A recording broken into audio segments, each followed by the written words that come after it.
Hello दोस्तों, आप सभी कैसे हो? अच्छे हो? बढ़िया हो?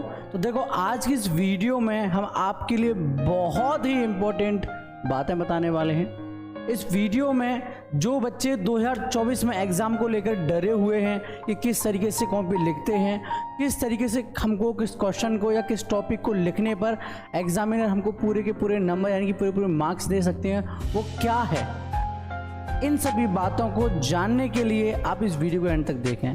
जिन प्रश्नों के जवाब आपको नहीं आते हैं, उन प्रश्नों के आपको जवाब कैसे देने हैं, किन चीज़ों पर ध्यान देना है, किन चीज़ों पर ध्यान नहीं देना है, कहाँ अपना समय ज़्यादा देना है, कहाँ समय अपना कम खर्च करना है, ये सभी बातें आपको आज की इस वीडियो में बताने वाला हूँ। ठीक है, देखो, आप बोर्ड एग्ज़ाम देने वाले हो, ठीक है, चाहे आप क्लास 10th के स्टूडेंट हो या फिर आप क्लास 12th के, ठीक है, आपके पास जो समय होगा बेटा एग्जाम में 3 घंटे 15 मिनट का ही होगा। ठीक है, तो आपको क्या है, आपका जो टारगेट होना चाहिए, पहले तो आपका इस टाइमिंग में आपको क्या करना है, अपना क्वेश्चन आंसर देना है। ठीक है, अब देखो, सपोज दैट जैसे हिंदी में एक टॉपिक आता है, सबसे पहले उसमें आते हैं आपके 10 नंबर का गद्य, है ना, गद्य मतलब गद्यांश आते हैं चैप्टर 1 से। ठीक है, तो वो 10 नंबर का टॉपिक होता है। अब ज़्यादातर आप लोगों को देखते होंगे कि 10 नंबर के टॉपिक में जब आप उसका जवाब देते हो तो कुछ बच्चों को 5 नंबर मिलते हैं उस 10 नंबर के टॉपिक के, कुछ बच्चों को 7 नंबर मिलते हैं, कुछ बच्चों को 8 नंबर मिलते हैं। ऐसा क्यों होता है? ऐसा क्यों होता है? वहाँ पर हम बहुत सी गलतियाँ करते हैं। पहला, हमको एक रूल होता है, देखो हम और आप जानते हैं ना कि हर एक चीज़ का नियम होता है। ऐसे ही जब हम कॉपी लिखते हैं उसका एक रूल्स होता है, एक रेगुलेशन होता है, एक नियम होता है कि हाँ मेरे को ये ऐसे करना है, मुझे इस तरीके से करने हैं, तभी मैं इनका पूरा जवाब ले पाऊँगा या पूरा का पूरा फ़ायदा उठा पाऊँगा। ठीक है, तो आपको मैं बताता हूँ सबसे ज़रूरी चीज़ है एग्ज़ाम में लिखते कॉपी के लिखते समय, जब आपके सामने क्वेश्चन पेपर आता है, ठीक है, जब आपके सामने क्वेश्चन पेपर आता है एग्जाम में, तो आप बड़े नर्वस हो जाते हो। देखो बेटा, 3 घंटा 15 मिनट है, ये मैंने पहले ही बताया था आपको। साफ साफ आपके क्वेश्चन पेपर पर लिखा रहेगा कि 15 मिनट पेपर को ध्यान से पढ़ें। 15 मिनट सिर्फ और सिर्फ पेपर को ध्यान से पढ़ें। 15 मिनट जब आप पेपर को रीड करोगे, है ना, 15 मिनट आप पेपर को रीड करोगे तो आप समझ जाओगे भाई उसके अंदर जो मेरे को याद है क्या मटेरियल है ना, कितने क्वेश्चंस के आंसर या कितने टॉपिक्स मेरे को तैयार है, कितने नहीं है। जब आप 15 मिनट आराम से उसको पढ़ोगे, आपके सामने कॉपी में सबसे पहले जब देखोगे तो पहले आएगा बेटा रोल नंबर। ठीक है, वहाँ पर नाम लिखने के लिए नहीं आता है, रोल नंबर। दूसरा आपके लिए आएगा उसमें बेटा सब्जेक्ट। ठीक है, दूसरा आपका उसमें आएगा पहला रोल नंबर, दूसरा सब्जेक्ट। ठीक है, तीसरा आएगा आपका उसमें बेटा पेपर कोड। ठीक है, इस तरीके से आपको कुछ 2-3 पोर्शन बनने होंगे, वो आपको बड़े ही प्यार से इसमें से पूरे करने हैं अपने एडमिट कार्ड में से, जैसे कुछ भाषा में बच्चे कहते हैं हॉल टिकट। ठीक है, आपको उसमें से देखकर ये सब चीज़ें फिल करनी है।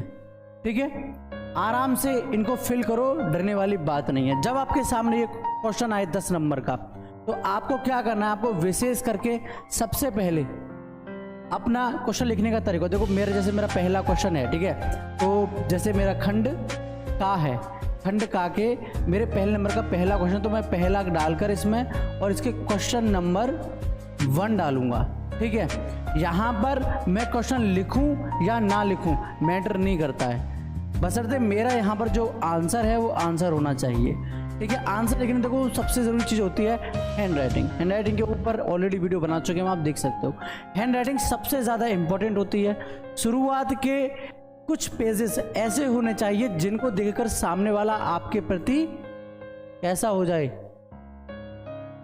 आकर्षित हो जाए, अट्रैक्ट हो जाए आपकी कॉपी के प्रति, आपके लिखावट के प्रति, ठीक है, आपके आंसर्स के प्रति, जिससे कि आपकी जो उसके सामने इमेज है, आपकी जो उसके सामने इमेज है वो कैसी क्रिएट हो जाए बेटा, गुड, यानी कि अच्छी बन जाए।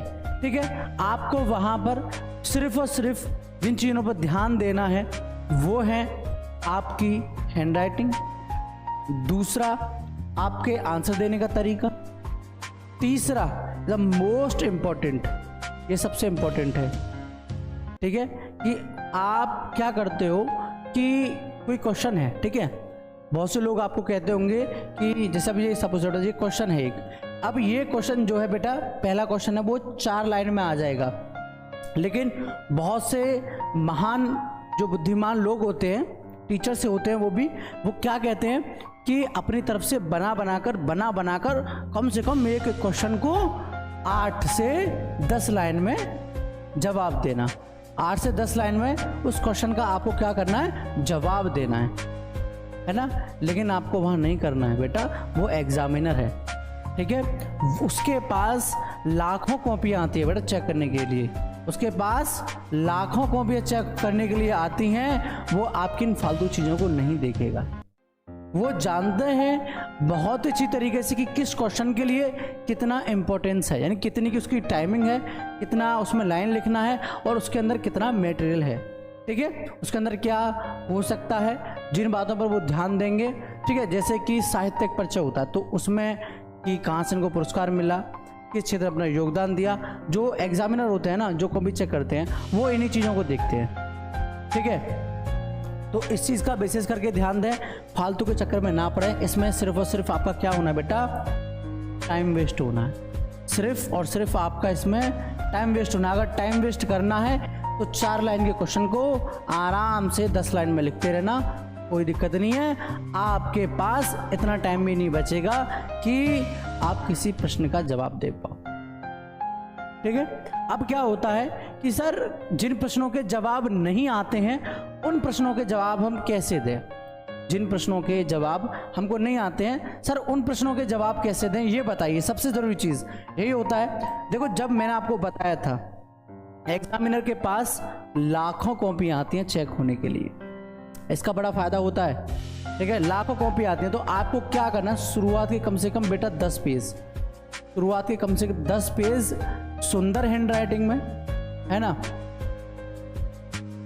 सुंदर हैंड राइटिंग में आपको एग्जामिनर के सामने पेश कर देने हैं, बहुत अच्छी प्यारी राइटिंग में और एकदम सटीक आंसर के साथ में, एकदम सटीक आंसर होना चाहिए, यानी कि राइट आंसर होने चाहिए, एकदम गुड, ठीक है। और इक्वलिटी होनी चाहिए कि ये नहीं कि 10-12 लाइन का लिख दिया कोई क्वेश्चन, ऐसा मत करना, ये बहुत बड़ी बेवकूफ़ी होती है, ये पागल बनाते हैं बच्चों को, ऐसा नहीं करना चाहिए सच में।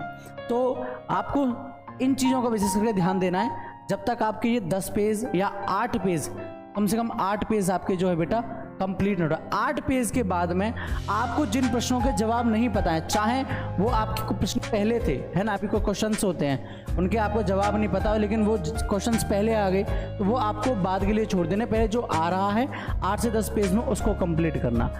आपके पास जो क्वेश्चन बचे हैं, अब आपको उन क्वेश्चंस के प्रति क्या करना है कि उनका खंड नंबर डालना है कि ये खंड कहाँ में से लिया था और उस नंबर के क्वेश्चन में आता था और इसमें इसका ये सेक्शन था, ठीक है, तो वो डालना है आपको। अब वहाँ पर देखो ऐसा तो हो नहीं है कि आप पढ़े हों, है ना, आपने पूरे साल पूरा 1 ईयर आपने मेहनत किया है, अब ऐसा तो है नहीं है कि आपको कुछ ना आता हो, कुछ उस क्वेश्चन से रिलेटेड कुछ ना कुछ थोड़ा बहुत तो आता होगा। बस शुरुआत की 1 या 2 लाइन, शुरुआत की बेटा 1 या 2 लाइन आपको बड़े प्यार से उसी की तरह लिख देनी है, आराम से हो जाएगी। आपके जो जो आपके क्वेश्चन पेपर दिलवाते हैं, ठीक है, वो जो होते हैं वो परीक्षक होते हैं, क्योंकि वो आपकी परीक्षा दिलवा रहे हैं, वो आपकी कॉपी नहीं देखेंगे आप क्या लिख रहे हो, निरीक्षक जो आपकी कॉपी चेक करते हैं, ठीक है, वो देखेंगे। तो आपको क्या करना है, 1 या 2 लाइन आराम से उस प्रश्न से रिलेटेड आंसर में लिख देनी है। उसके बाद में जो भी आपको आता है उस प्रश्न से रिलेटेड या उस चैप्टर से रिलेटेड आप वो उसमें थोड़ा बहुत लिख दो, लेकिन कब करना है, ये लास्ट टाइम में करना है। ऐसे ये ट्रिक है, अगर इस ट्रिक की बात करूं तो बेटा 100% में से ये ट्रिक 90% काम करती है, ठीक है। लेकिन कब इसको यूज़ करना है, जब आपके पास जवाब ना बचे हों, जब आप सब कुछ, जिन क्वेश्चंस के आंसर आपको आते हैं, जब आप सब कुछ कंप्लीट कर चुके हो तब आपको ये करना है, ठीक है। और इसके साथ साथ सबसे जो ज़रूरी चीज़ होती है वो होती है आपकी टाइमिंग की, कि आपके पास टाइम कितना बचा है, ठीक है। टाइमिंग आपके लिए बहुत इंपॉर्टेंट है बेटा। ये टाइमिंग ना, जब तक आप कवर नहीं करोगे, लिख कर देखो अभी से तैयारी करो कि मैं 3 घंटे 15 मिनट में, आपको देखो मॉडल पेपर्स प्रोवाइड करा दिए होंगे प्रीवियस पेपर के, उन मॉडल पेपर्स को सॉल्यूशन करो, सॉल्व करो, ठीक है। और अपनी उसमें टाइमिंग देखो कि मैं जैसे कि सपोज 10 बजे से बैठा और मेरे पास समय है 11, 12, 1:15 तक का, मेरे पास 10 से 1:15 तक का टाइम है और मुझे इसके अंतराल में अपना हिंदी का, फिजिक्स का या केमिस्ट्री का पेपर खत्म करना है जो प्रीवियस पेपर है। अपनी इससे अपनी टाइमिंग अच्छी करो, सबसे पहले इसका टाइमिंग अच्छी करो, टाइमिंग अच्छी रहेगी तो वो आपके लिए एक्चुअली बहुत सही रहेगी एंड बहुत अच्छी रहेगी, ठीक है। तो इन चीज़ों पर विशेष करके ध्यान देना। एग्जाम टाइम में कॉपियाँ लिखते हैं, बोर्ड एग्जाम की कॉपियाँ लिखते समय फालतू के कुछ लोग कह देते हैं कि गाना लिख दो, मूवी के डायलॉग लिख दो, इन चीज़ों पर बिल्कुल भी ध्यान नहीं देना है। ये बेवकूफ़ी वाली बातें, ये बेवकूफ़ी भरे काम बिल्कुल नहीं करते। ना ही गाना लिखना है, ना ही किसी मूवी का डायलॉग लिखना है, ना ही और कोई कहानी लिखनी है। उस प्रश्न से रिलेटेड संबंधित या उस चैप्टर से रिलेटेड आपको कुछ पता है तो उस प्रश्न में लिख देना, बाकी कोई बात नहीं, ठीक है। जितना आता है उतने पर ज़्यादा करके ध्यान देना, उसको पहले करना जो आता है, ठीक है। तो इस वीडियो में यही कुछ इंपॉर्टेंट बातें थी जो आपको बताना ज़रूरी था, क्योंकि बच्चों के बहुत ज़्यादा कमेंट थे कि सर बोर्ड एग्जाम में कॉपी कैसे आएगी, 3 घंटे 15 मिनट हम कॉपी कैसे लिखेंगे, किन चीज़ों पर ध्यान देना। सर मेरे एक फ्रेंड थे वो कह रहे थे कि मैंने तो गाना लिखा था, ऐसे बहुत ज़्यादा कमेंट आते, कॉल भी आए थे मेरे पास में।